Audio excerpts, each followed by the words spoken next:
বিরোধী দলীয় বিরোধী দলীয় নেতা ও জাতীয় পার্টির চেয়ারম্যান জি.এম. কাদের বলেছেন, মুক্তিযুদ্ধের চেতনার নামে চাকরিতে কোটা ব্যবস্থার মাধ্যমে বৈষম্য মুক্ত সমাজ গঠন ধ্বংস করা হচ্ছে। তিনি আরও বলেন, মুক্তিযুদ্ধের পরবর্তী প্রজন্মের জন্য চাকরি লাভের বিশেষ বড় অঙ্কের কোটা চিরস্থায়ী বন্দোবস্ত করা স্বাধীনতার চেতনার নামে স্বাধীনতার মূল উদ্দেশ্য ও বৈষম্য মুক্ত ন্যায় বিচার ভিত্তিক সমাজ গঠনকে ধ্বংস করে। আমি মনে করি যে কোনো পরিস্থিতিতে দেশের মানুষের মধ্যে বিভাজন সৃষ্টি কখনোই মঙ্গল বয়ে আনে না। বুধবার দ্বাদশ জাতীয় সংসদ 2024-25 অর্থ বছরে বাজেটের অধিবেশনে সমাপনী বক্তব্য জি.এম. কাদের এসব কথা বলেন। এ সময় স্পিকার ডক্টর শিরীন শারমিন চৌধুরী অধিবেশনে সভাপতিত্ব করেন।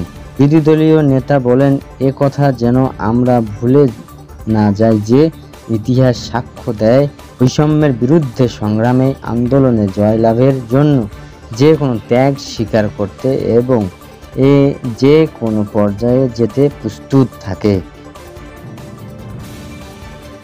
জি.এম. কাদের বলেন, আমাদের শহীদ মিনার বৈষম্য থেকে মুক্তির সংগ্রামের আত্মত্যাগের প্রতীক। জি.এম. কাদের আরও বলেন, আমাদের প্রথম দরকার মেধা, দেশকে এগিয়ে নিতে হবে। সামনের বিশ্ব আমাদের সেন্টিমেন্টের ওপর থাকবে না, আমাদের কম্পিটিশন করতে হবে। যেখানে মেধা প্রাধান্য না দিলে প্রতিযোগিতা করব কিসের ভিত্তিতে? সর্বজনীয় পেনশন স্কিম নিয়ে বিশ্ববিদ্যালয় শিক্ষকদের চলমান আন্দোলনের প্রসঙ্গ টেনে বিরোধী দলের নেতা বলেন, আগে যেটা সর্বজনীয় পেনশন স্কিম দেওয়া হয়েছিল, যে কোনো কারণে হোক সেটাই খুব একটা সাড়া আসেনি। এখন নতুন একটা স্কিম চালু করা হয়েছে। বিশ্ববিদ্যালয়ের শিক্ষক নেতারা বেশিরভাগ সরকারের সমর্থক, সরকারের কাছে লোক, তারা মানতে চাইছেন না।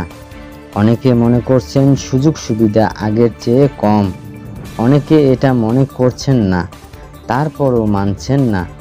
তিনি বলেন, বললে খারাপ শোনাবে, সেটা হলো মানুষের আস্থাহীনতা আছে যে সরকার যেটা কমিট করেছে আলটিমেটালি সেটা দিতে পারবে কিনা, দেবে কিনা, মানুষ পাবে কিনা, এটা বড় ধরনের আস্থাহীনতা।